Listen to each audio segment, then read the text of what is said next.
Why don't we understand our kids? And why don't our kids listen? So my kids are pretty young. They're 6 and under. So that's probably the age range I'm referring to in this video. The rest I just don't know. So in order to talk about kids, I have to talk about presence first and go over some basic feelings about what presence mean. We've all heard live in the moment and be present. And unless you're doing those exercises and getting some traction with that, it's hard to understand what that is, because that's really what your kids are, is very present, very open and very present. So somewhere in the Bible, Jesus says, unless you're like these kids, you will not enter the kingdom of heaven, or something like that. And that seems to be almost literal. Now, we are so busy not being present that we have forgotten even what it feels like. When I was first doing the spirituality, I was first doing presence exercises because I was having such a hard time with what my mind was doing. My mind was telling me all kind of horrible stuff, and I had to stop it, right? You put a stick in the spokes. You've got all this momentum, you shove a stick in the spokes, stop the mind, and you come out on the other side. You have to break the machine, so to speak.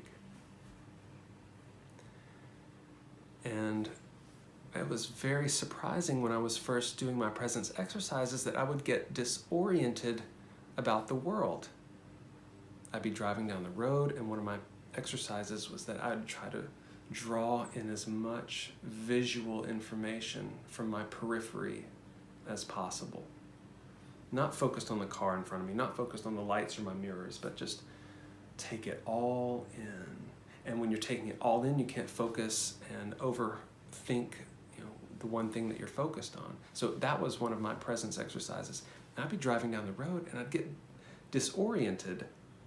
Like, I don't really know where I am. Not like I'm gonna get in an accident, disoriented, but where on the planet am I? I never noticed these trees before. I never noticed that there was an airport right there. Has that building always had a blue roof, And one time I remember getting out of my car, and I had a 20-foot walk to my front door. And I was doing my whatever presence exercise was, and I had never noticed the area around my apartment. It was brand new again. It was totally brand new. I thought, wow, how did I miss this? And the thing is, you're thinking about, I should have said this to my coworker. I wish they'd given me the hazelnut latte instead. That's what I ordered. I always get that. They should know me by now. And you're doing all this stuff, and you're not seeing the world. You live in here, and you're not seeing any of this.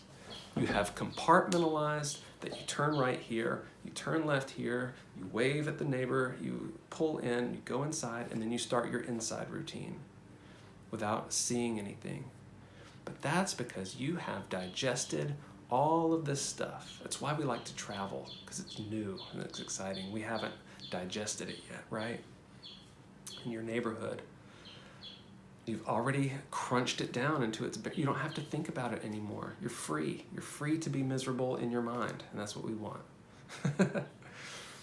But your kids haven't digested it all. It's still so vibrant. I'm amazed every day the stuff that my kid says, oh, look, there's a dragon over there. I say, what? I say, oh, on the church, there's a dragon in the building. I say, how on earth did you see that? Because they're not thinking about the business they want to start. They're totally open. And when I pick my kids up, they don't say, where are we going? What are we doing? I had a plan for today, and I didn't want to. You just say, hey, we're going in the sprinklers. Yay! We love sprinklers. It doesn't matter what they're doing. All right, we're going in here, we're going to draw. Yay! Like, it doesn't matter. They're game. They're down for it. Whatever. You want to interrupt, go. Let's go. Because there's no agenda. And I was surprised.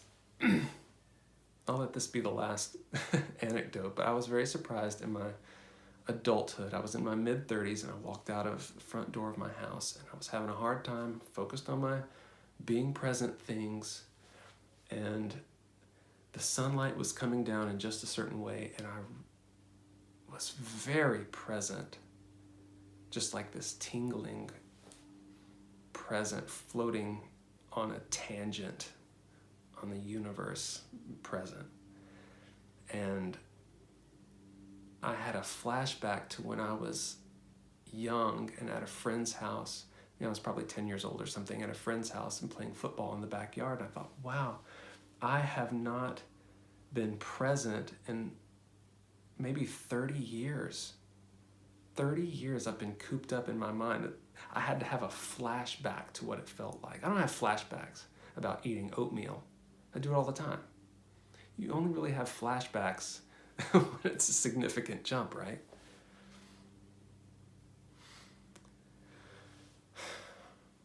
So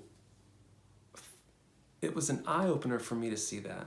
And if you're not having that experience, practicing in presence and putting your toes in presence, you're going to have a very hard time understanding what it's like to be your kid.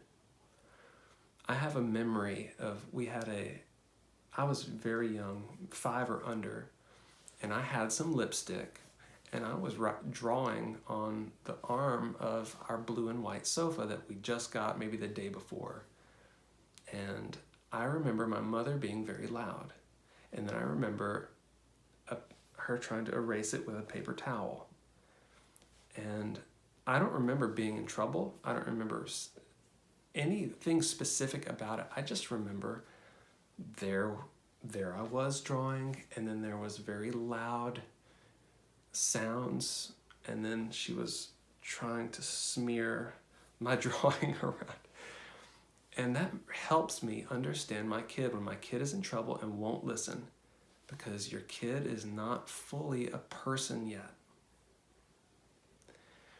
And a lot of the stuff that we talk about being born again, I have several feelings about Christianity and what is being missed in the message of Christianity, but to be present really feels like being born again.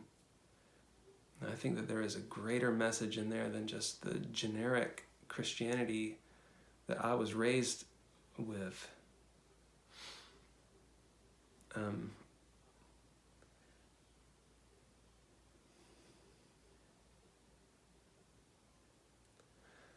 But your kids don't have the ability to come out of that presence. It's hard to come out of presence. You have to train them to be cognitive. That is a skill. It's like the left brain, right brain thing.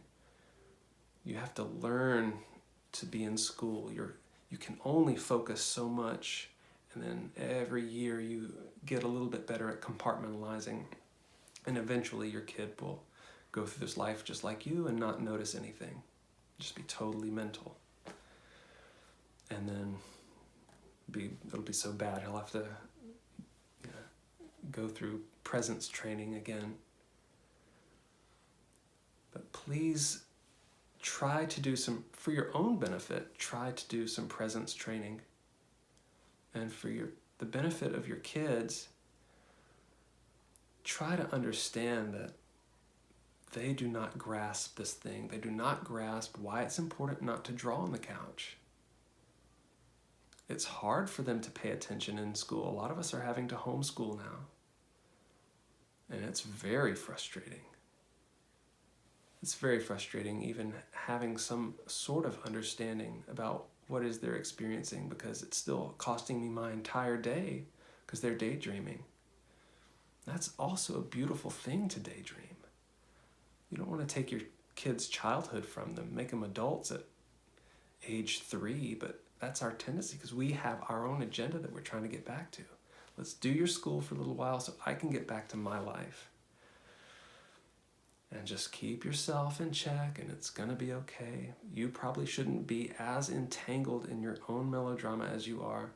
Take this opportunity to maybe being present with your kid is your presence training. And while your kid is daydreaming, you're focused on your breathing or something like that.